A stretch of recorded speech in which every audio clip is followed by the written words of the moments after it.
ફાસલો. લેખક અશ્વિની ભટ્ટ. પ્રકરણ 30. ચિત્તોડના Sisodia Rajput superintendent of police ગુસ્સે હતા. તેમણે પોતાની ઓફિસમાં દાખલ થતા વેત ઇન્સ્પેક્ટર નાગર પર ગુસ્સો ઠાલવ્યો. Well well well, enough is enough. I am not a bloody two penny ઓર્ડરલી.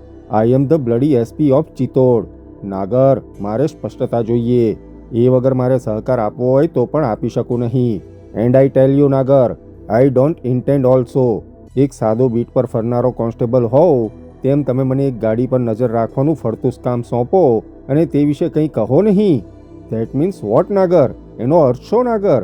એનો અર્થ એ કે તમને વિશ્વાસ નથી. તમને મારા પર, રતનસિંહ આલાત પર વિશ્વાસ નથી.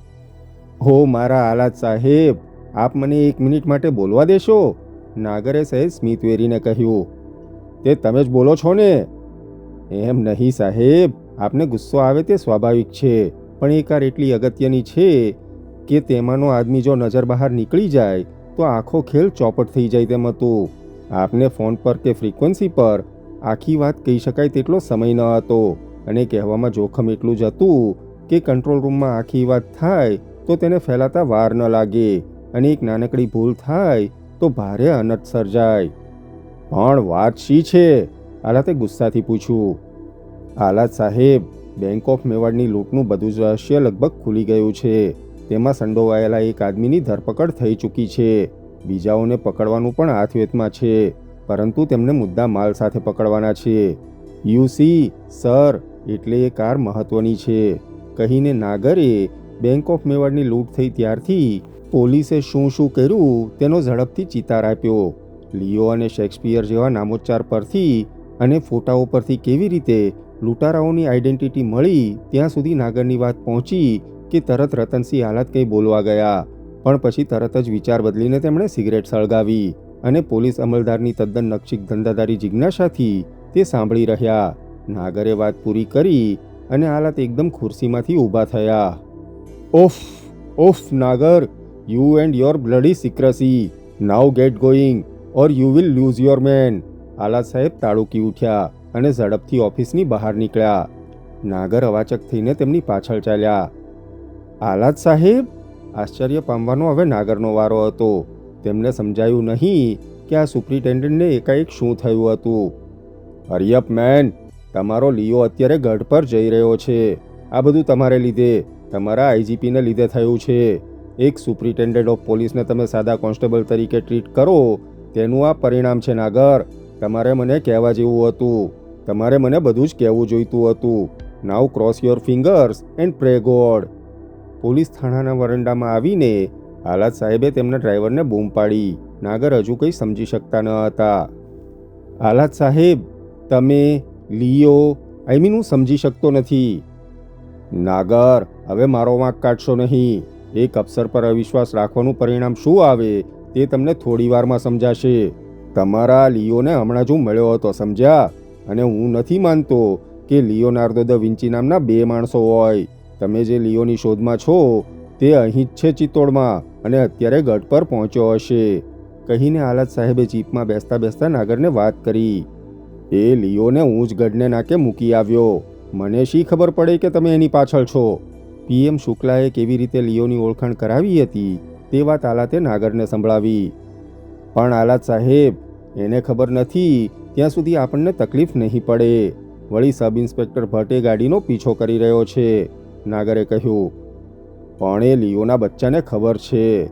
યસ, ખબર છે કે તમે લોકો 70-75 નંબરની ગાડીનો ઉદયપુરથી પીછો કરી રહ્યા છો. ઓહ નો, પણ કેવી રીતે આલાત સાહેબ? પીએમ શુક્લાએ તેને કહ્યું હતું. Damn him, damn the bloody FO. નાગરે હથેળીમાં બીજા હાથથી મુઠ્ઠી પછાડી. તેને ગાળ દેવાની કોઈ જરૂર નથી. તેને કેવી રીતે ખબર પડે કે આ વાત લિયો આગળ બોલવા જેવી નથી? અરે પણ, નાગર બોલવા ગયા પણ તે પહેલાં આલાત જ બોલ્યા. અને મને કેવી રીતે ખબર પડે કે 70-75 સાથે લિયો નામનો માણસ સંકળાયેલો છે અને તે શુક્લાનો દોસ્ત છે? Never mind sir. નાગર ગુસ્સાથી ધમધમી ઉઠ્યા હતા. પણ આલાતની વાત ખોટી ન હતી. તેમણે હાથે કરીને કોઈ વાત કરી ન હતી. નાગર સમસમીને ચૂપ રહ્યા. સુપ્રિન્ટેન્ડન્ટની ઓફિસમાંથી જીપ સર્કિટ હાઉસ તરફ વળી. ત્યાં વાયરલેસ વાન પાસે ઇન્સ્પેક્ટર ધવન ઊભા હતા. તેમણે રિપોર્ટ આપ્યો કે 7075 નંબરની ગાડી સ્ટેશન રોડના ચોરાયાથી થોડે દૂર કોર્ટ રોડના જંકશનની જમણી તરફ આવેલા એક મકાન પાસે ઊભી રહી હતી. ડ્રાઈવર ઉતરીને અંદર ગયો હતો. થોડીવાર પછી બહાર નીકળ્યો અને ગાડી લઈને ગઢ તરફ ગયો છે. સબ ઇન્સ્પેક્ટર ભટ્ટ તેની પાછળ છે. ઓકે ધવન, ઇટ્સ ઓકે, નાગરે કહ્યું અને આલાત સાહેબ તરફ જોયું. આલાતનો ગુસ્સો ઓસર્યો હતો. તે એકાએક ખૂંખાર બની ગયા હતા. તેમણે તરત જ હુકમો આપવા માંડ્યા. ધવનને તેમણે ગઢની ભૂગોળ થોડી જ મિનિટોમાં સમજાવી. વાનને ગોવિંદના ઘર તરફ મોકલી આપી. ધવન ગઢ તરફ જવા રવાના થયા અને મિનિટોમાં જ આલાત અને નાગરે પણ તેમની જીપ ગઢ તરફ અંકારી. અશોક શેખાવત હાંફતો હતો. તેને ચાલવાનું ગમતું નહીં. વળી તે જાડિયો હતો. હતી એટલી તાકાતથી અને ઝડપથી તે ગઢ પર ચડતો હતો. ચંદનની ગાડી પસાર થઈ ગયા પછી તેણે મોટરસાયકલ જોઈ હતી, પણ ત્યારે તેને ખ્યાલ આવ્યો ન હતો કે સાદા સિવિલિયન કપડાં પહેરેલો મોટરસાયકલ સવાર કોઈ પોલીસનો આદમી હતો. તે હાંફતો હાંફતો સિસોદિયા ફતારના સ્મારક પાસે પહોંચી ગયો હતો. અહીંથી ગોવિંદના ઘર તરફ બે રસ્તે જઈ શકાતું. એક તો ડામરના સર્ક્યુલર રોડ પરથી જવાય, જે રસ્તે ચંદન ગાડી લઈને ગયો હતો, અને બીજો રસ્તો સ્મારકની પાછળની ખરાબાની જમીન અને પથ્થરોથી છવાયેલા પ્લોટમાં થઈને બિરલા ધર્મશાળા આગળ નીકળીને પછી ડાબી તરફથી જઈ શકાય. ચાલીને જવા માટે આ રસ્તો ટૂંકો હતો. તેને ખાતરી હતી કે 7075 નંબરની મોટર ડામરને રસ્તે જ જશે, કારણ બીજો કોઈ રસ્તો જ ન હતો. ફતા સ્મારક વટાવીને તે ખડકાળ મેદાન જેવી પડતર જમીનની વચ્ચેથી જતી પગરવાટે પહોંચ્યો ત્યારે ગોવિંદના ઘરમાં ઉશ્કેરાટ હતો.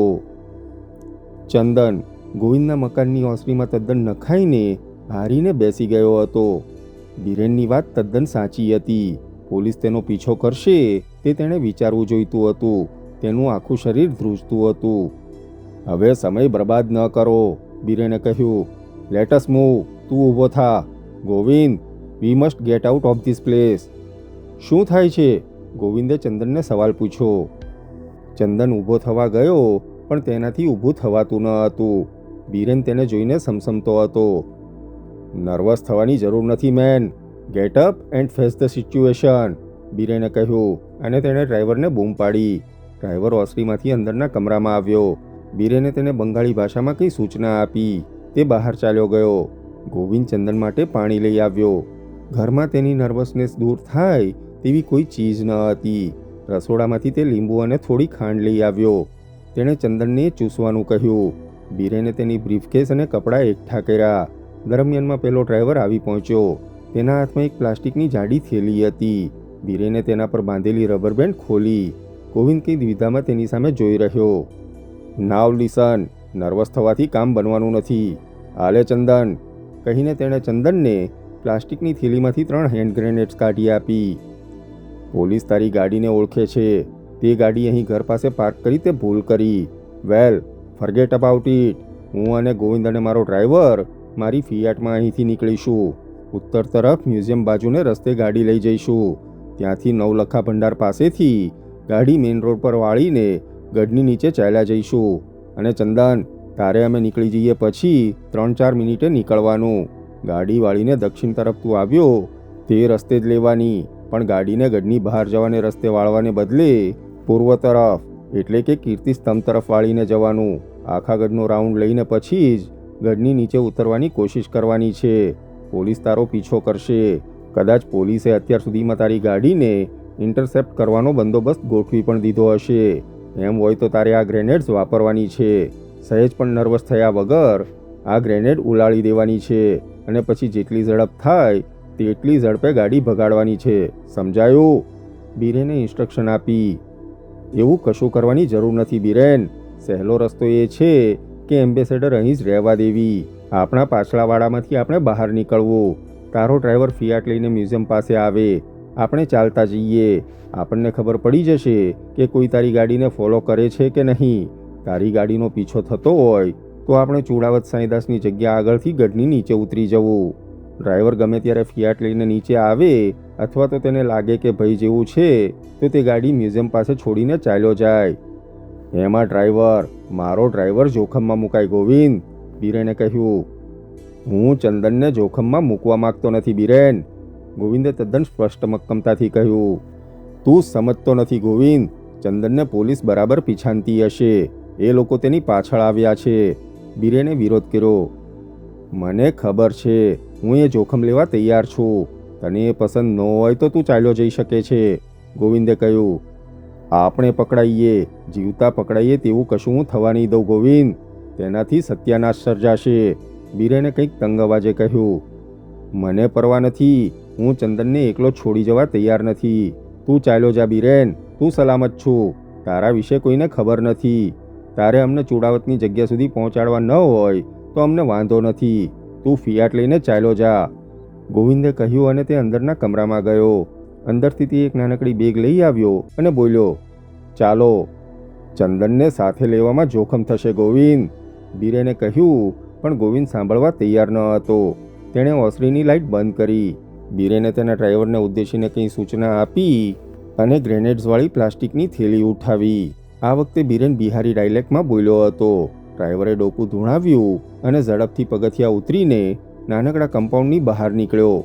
ગોવિંદ, ચંદન અને બિરેન ઓસરી વટાવીને અંદરના કમરામાં ગયા. મુખ્ય બારણું અંદરથી બંધ કરવામાં આવ્યું.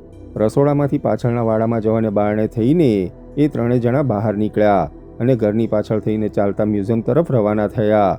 બિરેનના ડ્રાઈવરે બિરલા ધર્મશાળા અને ગોવિંદના ઘરની વચ્ચેના ખાલી પ્લોટમાં મૂકેલી ફિયાટ સ્ટાર્ટ કરી.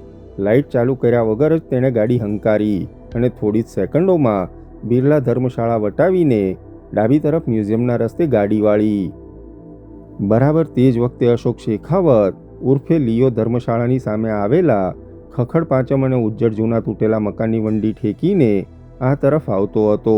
તેણે પહેલાં ગાડીનો અવાજ સાંભળ્યો અને પછી મોટરને મ્યુઝિયમ તરફ વળતી જોઈ. તે દોડ્યો. તેણે બૂમ પાડી, પણ ડ્રાઈવરે સાંભળ્યું નહીં. તે ઉતાવળમાં હતો કે પછી મોટરના કાચ બંધ હોવાને કારણે તેણે અવાજ સાંભળ્યો નહીં હોય. ગાડી જે તરફ જતી હતી તે તરફ તેણે દોટ મૂકી.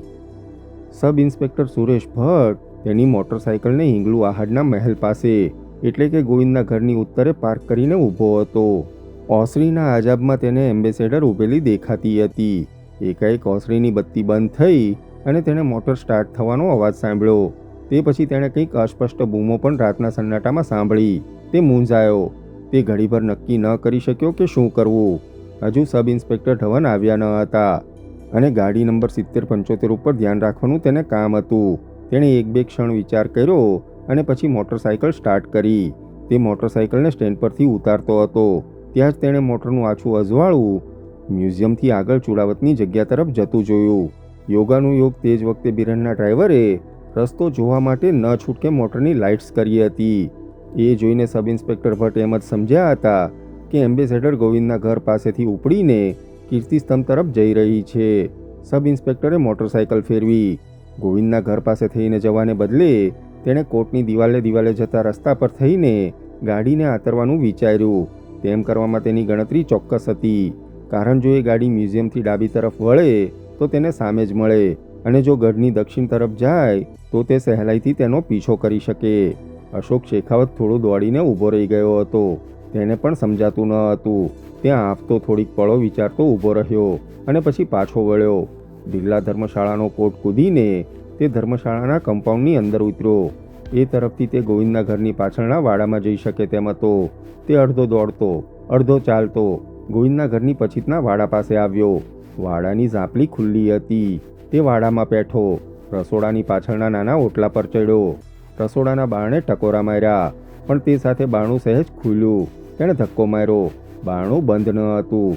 રસોડામાં અંધારું હતું, પણ અંદરના કમરામાં નાઇટ લેમ્પનું અજવાળું રેલાતું હતું. તેણે ધીરેથી બૂમ પાડી, ગોવિંદ, ગોવિંદ. કોઈએ જવાબ ન આપ્યો. તે મુખ્ય કમરામાં આવ્યો. ત્યાં બારણું અંદરથી બંધ હતું. એ બારણામાંથી ઓસરીમાં જવાતું હતું. તેણે ધીરેથી બારણાની સ્ટોપર ખોલી. ઓસરીમાં લગાડેલો હિંચકો હજુ હાલતો હતો. ગોવિંદ, તેણે ફરી બૂમ પાડી. તેની નજર રસ્તા પર ગઈ. વંડી અને કરણના ઝાડની વચ્ચેથી તેણે બહાર પડેલી ગાડી દેખાતી હતી. તે ઓસરીના પગથિયા ઉતરીને બહાર ગયો. ધૂળથી ખરડાયેલી એમ્બેસેડર જોઈ. 7075 નંબર જોયો. તેણે આશ્ચર્યથી બારણા પર હાથ મૂક્યો. હેન્ડલ ફેરવ્યું અને બારણું સહેજ ઉગાડ્યું. ગાડીમાં લાઇટ થઈ. તેણે અંદર જોયું. ગાડી ખાલી જ હતી, પણ ઇગ્નિશનના કીહોલમાં જ ચાવી લટકતી હતી. ગાડી જોતાં જ તેને ખ્યાલ આવ્યો કે ગાડી હરીશ જૈનની હતી. અશોક સ્તબ્ધતાથી ત્યાં જ ઊભો રહી ગયો. તેને સમજાતું ન હતું કે ગાડી મૂકીને ગોવિંદ કે હરીશ ક્યાં ગયા હશે.